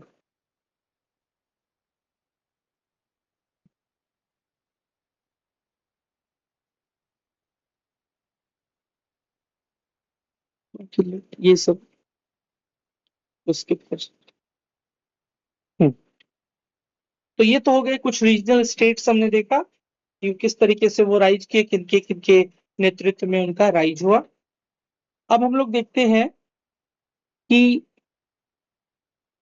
ब्रिटिश ने सबसे पहले तो जो सेंट्रल लेवल पर जो बड़ी बड़ी पावर्स थी उसको ऑलरेडी सबड्यू कर दिया। ठीक है, through battle of Plassey, battle of Buxar.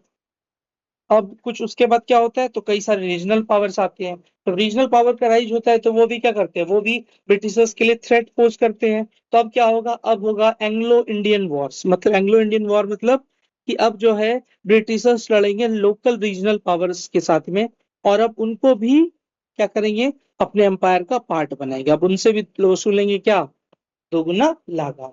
इसमें हम लोग जो मेन वॉर्स देखेंगे वो कौन सा देखेंगे, तो जितने भी इंपॉर्टेंट रीजनल पावर्स है तो हम इसमें देखेंगे Anglo Mysore war, Anglo Maratha war और एंग्लो सिख वॉर। सबसे पहले बात करते हैं एंग्लो मैसूर वॉर की। नाम से ये स्पष्ट है कि ये ब्रिटेन और मैसूर के बीच में हुआ था। तो सबसे पहले कब हुआ? ठीक है, तो देखिए एंग्लो मैसूर वॉर भी टोटल कितनी बार हुआ है, 4 बार हुआ है। तो हम सबसे पहले बात करेंगे पहले युद्ध के बारे में, फर्स्ट एंग्लो मैसूर वॉर के बारे में। तो ये हुआ है 1767 से 69 तक। ठीक है, इसमें कौन कौन थे? तो इसमें थे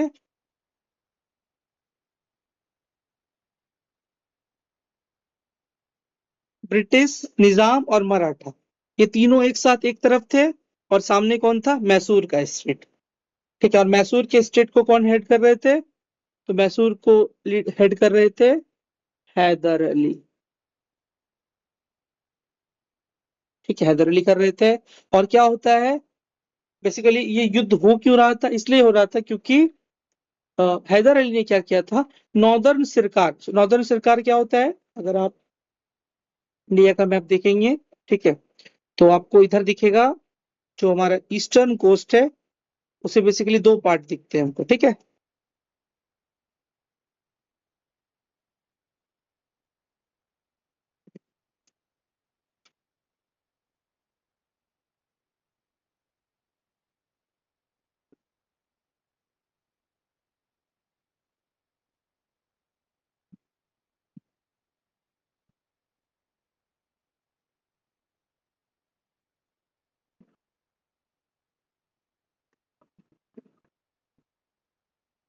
ऊपर वाले पार्ट को हम लोग कहते हैं नॉर्दर्न सरकार, और नीचे वाले पार्ट को हम लोग कहते हैं कोरोमंडल।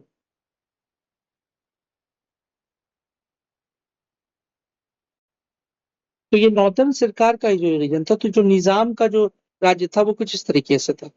तो इसके कुछ पार्ट जो थे वो नॉर्दर्न सरकार के पास में थे, और इस पार्ट को ही क्या किया, हैदर अली ने सीज कर लिया था, जिसके चलते कि जो है निजाम उसके विरोध में आ गए। और निजाम जो थे वो ब्रिटिश के भी पार्टनर थे, और इनको साथ मिला मराठास का। और इस तरीके से फर्स्ट एंग्लो मैसूर वॉर हो रहा है। जो इंपॉर्टेंट है प्रीलिम्स पॉइंट ऑफ व्यू से वो यही है कि किस साइड में कौन था। तो ब्रिटिश मराठा निजाम एक साथ थे मैसूर के अगेंस्ट। मैसूर को कौन लीड कर रहे हैं? हैदर अली। ये युद्ध कब हो रहा है? आपका 1767 से लेके 69 तक हो रहा है।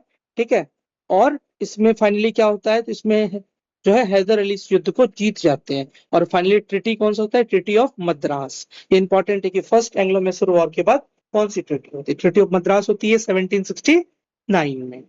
इसके बाद फिर सेकंड एंग्लो मैसूर वॉर होता है। सेकंड एंग्लो मैसूर वॉर कब होता है? तो 1780 से 84 के बीच होता है। ठीक है, क्यों होता है? क्योंकि जो पुरानी ट्रिटी ऑफ मद्रास थी जो पहले हुई थी, उसकी जो भी मतलब कि जो भी कंडीशंस थे उसको ब्रीच किया जाता है किसके द्वारा, ब्रिटिश के द्वारा। और इस बार फिर से जो है ये युद्ध होता है, और इस बार युद्ध में कौन किसकी तरफ होता है, तो इस बार हैदर अली, मराठा और निजाम, ये तीनों एक साथ हैं, और ब्रिटिश जो है वो अलग है। तो इस तरीके से होता है। और इसी सेकेंड एंग्लो मैसूर वॉर का ही पार्ट होता है एक छोटा सा बैटल, इंपॉर्टेंट है, उसका नाम है बैटल ऑफ पोर्टो नोवो, जो कि 1781 में 1781 में होता है। अक्सर ये पूछा भी जाता है कि बैटल ऑफ पोर्टो नोवो जो है वो कब हुआ था, ठीक है, ये ध्यान में रखना है, ठीक है। और यहाँ पर क्या होता है बैटल ऑफ पोर्टो नोवो में, अगर इसके बारे में बात करें हम लोग, तो यहाँ पर जो है हैदर अली जो है वो डिफीट कर देते हैं, ठीक है, डिफीट कर देते हैं किसको, ब्रिटिश आर्मी को, ठीक है, ब्रिटिश आर्मी को। और ब्रिटिश आर्मी को कौन लीड कर रहे होते हैं, सॉरी उल्टा बोल दिया मैंने, एक्चुअली हैदर अली डिफीटेड, ठीक है, हैदर अली को हरा देते हैं ब्रिटिश आर्मी। और उसको कौन लीड कर रहे थे, तो इसको लीड कर रहे थे सर आयर कूट, सर आयर कूट, ये ध्यान रखिए, ठीक है। और फाइनली इस बैटल में क्या हो जाता है, तो इस बैटल में जो है वो कह सकते हैं एक तरीके से कि मैसूर की ही हार हो जाती है, ठीक है। और इसके बाद ट्रीटी ऑफ मैंगलोर साइन होता है। और इस युद्ध के ही अवधि में जो है वो हैदर अली की मृत्यु हो जाती कैंसर से 1782 में। और फर्दर इस युद्ध को आगे जारी रखते हैं टीपू सुल्तान, जो उनके पुत्र होते हैं। उसके बाद फिर अगला युद्ध है आपका थर्ड एंग्लो मैसूर वॉर।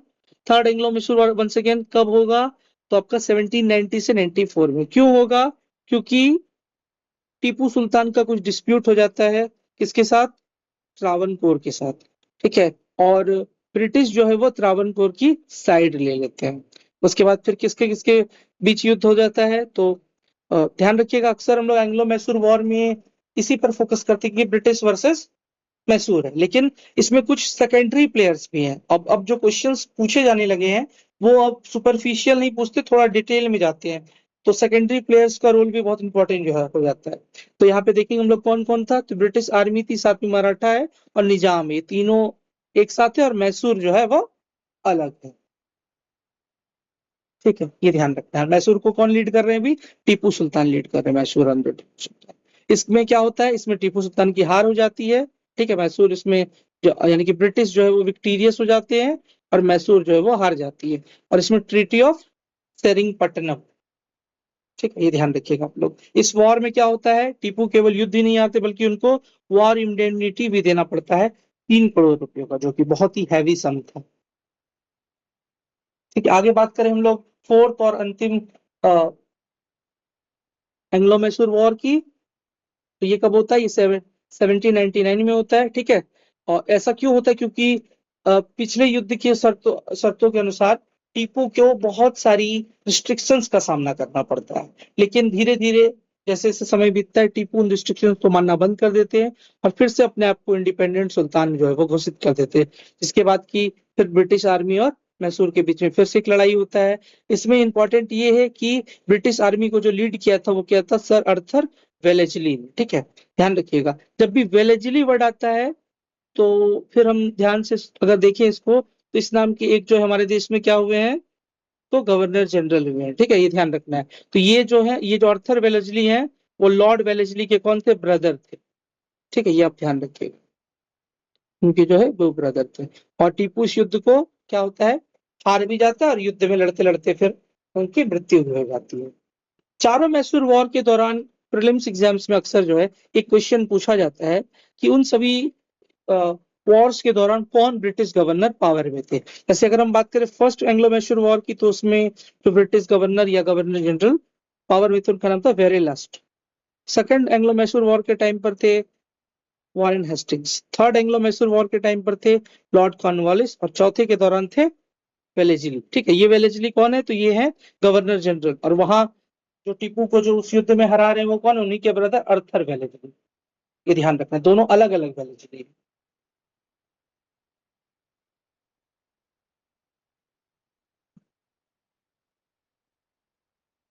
ठीक है। अब अगला नेक्स्ट जो है वो एंग्लो मराठा वॉर की बात है। लेकिन एंग्लो मराठा वॉर से पहले थोड़ा हम लोग मराठास को समझ लेते हैं।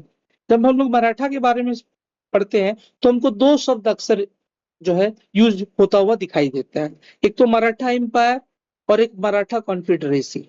सबसे पहले समझते हैं इस दोनों में क्या कुछ अंतर है क्या, तो एक एक करके दोनों को समझते हैं। अगर मराठा एम्पायर की बात करें तो इसको छत्रपति शिवाजी महाराज ने 1674 में इसको स्टैब्लिश किया था। और ये पहले जो ये मराठा एम्पायर था वो बीजापुर सल्तनत के अंदर था, उसी से उन्होंने कार्व आउट करके इसको बनाया था। ठीक है, फिर धीरे धीरे क्या होता है, धीरे धीरे जो है मराठास के बारे में से अगर डिटेल में जानना है तो मिडाइवल का पार्ट हो जाता है, बट हमको उतना डिटेल में जाने से बेहतर है हम इसको शॉर्ट में रखें। और सिर्फ ऐसे समझ सकते हैं कि शुरू में शिवाजी थे, उनके बाद उनके पुत्र आते हैं, एंड देन आफ्टर फिर कुछ सक्सेशंस के बाद क्या होता है कि एक पोस्ट होता है उसमें पेशवा का। पेशवा इनिशियली कौन होते थे, तो उसके जो भी मराठा किंग होते थे उनके पीएम होते थे, बट लेटर ऑन ये किसकी भूमिका निभाने लगे, कोऑर्डिनेटर। मतलब इनका जो पावर था, प्रेस्टीज था, वो राइज हुआ। तो इस तरीके से ये मराठा एम्पायर था। यही मराठा एम्पायर धीरे धीरे क्या होता है, कन्वर्ट होता है किसमें, मराठा कॉन्फेडरेसी में। कॉन्फेडरेसी का मतलब है कि कई सारे छोटे छोटे एम्पायर्स हैं जो आपस में एक ट्रीटी के तहत जो है मिलकर के साथ में कॉमन गोल्स के लिए काम कर रहे हैं। तो अगर हम मराठा एम्पायर को देखें तो क्या होता है मराठा एम्पायर में कि जब मराठा एम्पायर बहुत बड़ा हो जाता है तो इसके अंदर बहुत सारे डिस्प्यूट्स आने लगते हैं, जैसे कि कौन बनेगा, सक्सेशन डिस्प्यूट्स वगैरह इस तरीके की चीजें आती है। तो इसका ये लोग हल निकालते हैं। ये लोग क्या करेंगे, तो बड़े से मराठा एम्पायर को छोटे छोटे कई पार्ट्स में डिवाइड कर देंगे, इंडिविजुअल को एक एक को दे दिया जाएगा, वो लोग अपना करेंगे, और इन सबके बीच में कोऑर्डिनेटर का काम कौन करेगा, पेशवा करेगा। इसलिए पेशवा का पोस्ट जो है वो लेटर ऑन मैंने बताया कि कोऑर्डिनेटर हो जाता है। तो शुरू में जो मराठा कॉन्फेडरेसी थी इसके अंदर कई सारे छोटे बड़े पावर्स थे, बट अगर हम बात करें मेजर पावर्स की तो उन मेजर पावर्स में पहले थे पेशवास थे, जो कि पुणे से इसको काम करते थे। फिर सिंधियास थे, ठीक है, जो ग्वालियर में जिनको मिला, या ग्वालियर वाला पार्ट था जिनके अंतर्गत। होलकर्स थे जिनके अंतर्गत इंदौर था। गायकवाड़ थे जिनके अंतर्गत बड़ौदा था। और एक भोसलेस थे जिनके अंदर नागपुर था। अब बात करते हैं हम लोग मराठास और ब्रिटिशर्स के बीच वॉर की। अगर हम फर्स्ट एंग्लो मराठा वॉर देखें तो ये 1775 से 82 तक होता है। और क्यों होता है, क्योंकि इसका मेन कारण था सक्सेशन ऑफ पेशवास। पेशवास के दो कंटेंडर हो जाते हैं, ठीक है, एक को ब्रिटिश का सपोर्ट मिलता है, एक को नहीं मिलता है, फिर वो आपस में लड़ रहे होते हैं। ठीक है, तो इसमें क्या होता है, इसमें सबसे पहले तो इसमें एक ट्रीटी ऑफ वडगांव होता है 1779 में। ठीक है, और इस दौरान क्या होता है कि इस वाले मतलब फर्स्ट एंग्लो मराठा वॉर क्या है, एक तरीके से आप कहिए तो ये दो फेज में हो रहा है। फर्स्ट फेज है इसका और एक सेकेंड फेज है। फर्स्ट फेज में क्या हो रहा है, ट्रीटी ऑफ वडगांव हो रहा है, ठीक है, जिसमें कि ब्रिटिश हार जाती है। बट उस समय के जो गवर्नर जनरल थे वो इसको नहीं मानते और वे फर्दर उसको कंटिन्यू करते हैं। और फिर आगे चल के इसका सेकंड फेज भी होता है, और उसमें फिर क्या होता है, उसमें फिर जो है फाइनली ब्रिटिश जीतती है। और उसके बाद क्या होता है, ट्रीटी ऑफ सलवाई। और ये ट्रीटी ऑफ सलवाई ही ज्यादा इंपॉर्टेंट है, बट अपने को ट्रीटी ऑफ वडगांव भी याद रखना है कि जो 1779 में हुआ था, ये भी पूछा जा सकता है। और ये जो ट्रीटी ऑफ सलवाई है वो किस किस के बीच होता है, तो वो होता है हेस्टिंग्स के बीच में और फडणवीस के बीच में। ये हम लोग ध्यान में रखेंगे।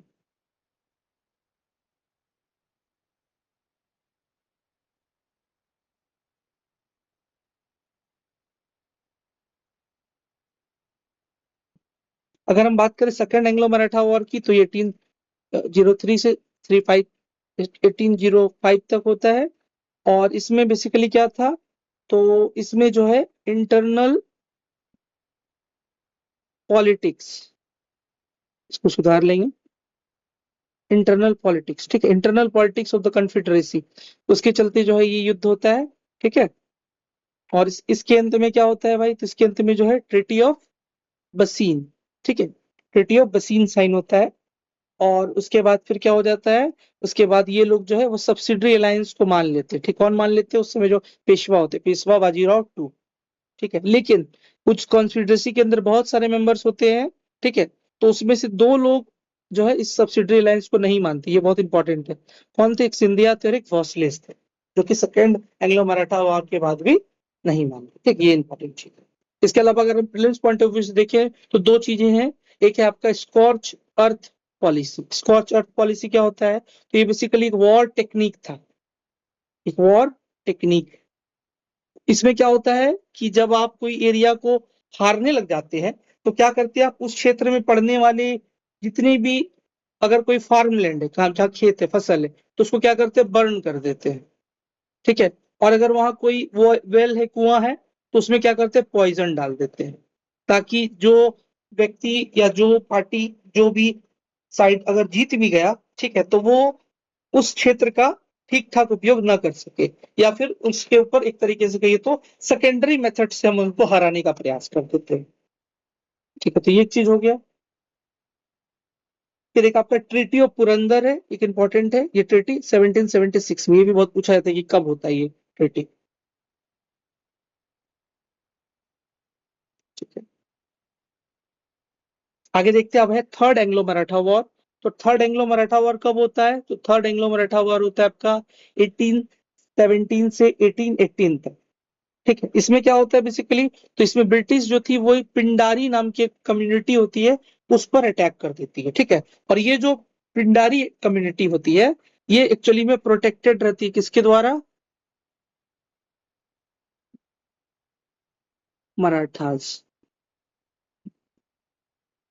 ठीक है, तो इसके चलते जो है ये आपका मतलब ये जो है ये युद्ध होता है। इस युद्ध के बाद क्या होता है कि कुछ अलग अलग जो है सेपरेट सेपरेट जो है मतलब ट्रीटीज होती है। क्यों होती है, क्योंकि सेकंड एंग्लो मराठा वॉर के बाद क्या होता है कि मराठा कॉन्फेडरेसी के साथ जो सब्सिडी अलायंस साइन होता है, उसमें सारे कॉन्फेडरेसी के मेंबर्स इक्वली पार्टिसिपेट नहीं करते उसमें। जो सिंधियास थे और जो होलकर्स थे, उन्होंने जो है मना कर दिया था, जो हम लोगों ने अभी जस्ट देखा भी था। सॉरी, सिंधिया और भोसलेज ने मना कर दिया। ठीक है, तो यहाँ पर क्या होता है, इसमें इसमें भी जो है डिफरेंट पार्टीज के साथ में सेपरेट ट्रिटीज होती है। कुल मिला के 3 ट्रिटीज होती है। एक आपका ट्रिटी ऑफ पूना होता है जो कि पेशवास के साथ होता है। एक ट्रिटी ऑफ ग्वालियर होता है जो कि आपका सिंधियास के साथ होता है। और एक आपका ट्रिटी ऑफ मंदसौर होता है विथ होलकर। ठीक है, तो अगर क्वेश्चन बनता है कि थर्ड एंग्लो मराठा वॉर में ट्रिटी ऑफ मंदसौर किसके साथ होता है, तो British and Holkars. Treaty of Gwalior किसके साथ होता है, ये तो आसान है बिकॉज ग्वालियर में सिंधियाज ही हैं। और ट्रिटी ऑफ पूना किसके साथ होता है, वो आपका पेशवास के साथ होता है। और इस युद्ध का जो मेन इंपॉर्टेंट आउटकम है वो ये है, इसके साथ ही पेशवा का जो वर्ड, जो पद है पेशवाशिप, वो खत्म हो जाता है 1818 में। और लास्ट पेशवा जो इस पद को धारण करते हैं उनका नाम था बाजीराव सेकेंड। ठीक है, और इसी थर्ड एंग्लो मराठा वॉर के दौरान एक बैटल होता है, बैटल ऑफ कोरेगांव। ठीक है, इसमें क्या होता है, इसमें ब्रिटिश सेना की तरफ से उनकी जो महार रेजिमेंट है वो लड़ती है किसके साथ, पेशवास के साथ लड़ती है। ठीक है, और ये महार रेजिमेंट, ये जो महार कास्ट है, इसी कास्ट से आते थे बी आर अम्बेडकर। ठीक है, तो इस युद्ध को आज भी इन कम्युनिटीज के द्वारा एक वीरता के दिवस के तौर पे अभी भी मनाया जाता है।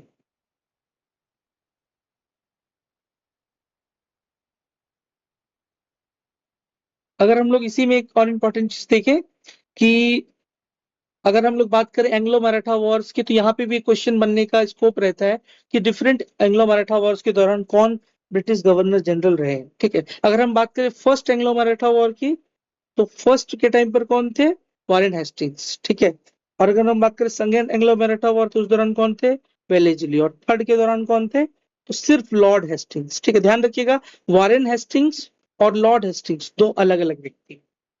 वॉरेन हेस्टिंग्स पहले आते हैं, लॉर्ड हेस्टिंग्स बाद में आते हैं। अब आगे देखिए तो Anglo Sikh war.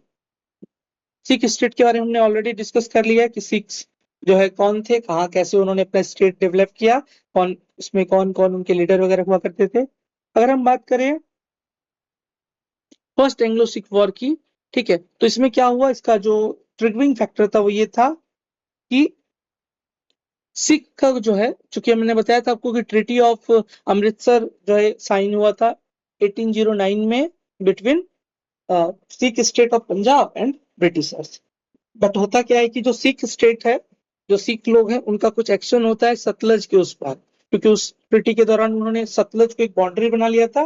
But Sikh का जो एक्शन है वो सतलज के क्रॉस होने के चलते जो है इसको ब्रिटिशर्स जो है वो उस ट्रीटी का जो है ब्रीच मानते हुए ये युद्ध स्टार्ट हुआ था। इस युद्ध में क्या होता है, तो सिख जो है वो हार जाती। क्यों हार जाती? क्योंकि उन्हीं के एक लीडर थे, तो उनके मिलिट्री लीडर थे लाल सिंह, उनके विद्रोह के चलते। और इस युद्ध के बाद क्या होता है? ट्रीटी ऑफ लाहौर साइन होता है, ठीक है। और इस दौरान ब्रिटिश गवर्नर जनरल कौन है? तो लॉर्ड हार्डिंग फर्स्ट। ये इंपॉर्टेंट है, ध्यान रखना है। डिफरेंट युद्ध के दौरान जो भी ब्रिटिश गवर्नर जनरल है, हम उनका नाम भी विशेष रूप से ध्यान रखेंगे। प्रीलिम्स के या वनडे एग्जाम्स में काफी इंपॉर्टेंट हो जाता है। अगर हम बात करें सेकेंड एंग्लो सिख वॉर की, तो इसमें जो सिख ट्रूप्स होती है वो ईस्ट इंडिया कंपनी के कुछ ऑफिशियल्स की हत्या कर देते हैं, जिसके चलते ये युद्ध शुरू हो जाता है। और इसके बाद क्या होता है? इस युद्ध के दौरान ब्रिटिश गवर्नर जनरल थे लॉर्ड डलहौजी, और इसमें फर्दर जो है वो आपका सिख जो है आर्मी हार जाती है। और इसके साथ ही क्या होता है? सिख स्टेट भी समाप्त हो जाता है, और सिखों के पास जो कोहिनूर डायमंड था वो ब्रिटिश के हाथ में आ जाता है, ठीक है। और इसी युद्ध के दौरान एक छोटा बैटल है, बैटल ऑफ चिलियावाला, वो भी इसी युद्ध के दौरान लड़ा जाता है 1849 में। बैटल ऑफ चिलियावाला एक क्वेश्चन कई बार पूछा गया कि ये कौन से वर्ष लड़ा गया था। और आगे देखिए तो फिर फर्दर क्या होगा? Second, as a result of second Anglo Sikh war, Punjab का जो है एनेक्सेशन हो जाएगा, किसके द्वारा? लॉर्ड डलहौजी के द्वारा। और उसके बाद क्या होता है? पंजाब में बेसिकली एक 3 मेंबर बॉडी बनाई जाती है, ठीक है। और इसके 3 मेंबर कौन होते हैं? सर हेनरी लॉरेंस, जो कि उस बॉडी के डायरेक्टर होते हैं, उनके साथ में जॉन लॉरेंस, और फिर अ, आपके चार्ल्स आपका चार्ल्स ग्रावेल मैंसल होते हैं, ग्रांट नहीं होते, ग्रावेल, स्पेलिंग उसका ग्रावेल, VIL, ग्रावेल मैंसल। तो ये 3 मेंबर बॉडी जो है वो पंजाब में बन जाती है, तो ये चीज है।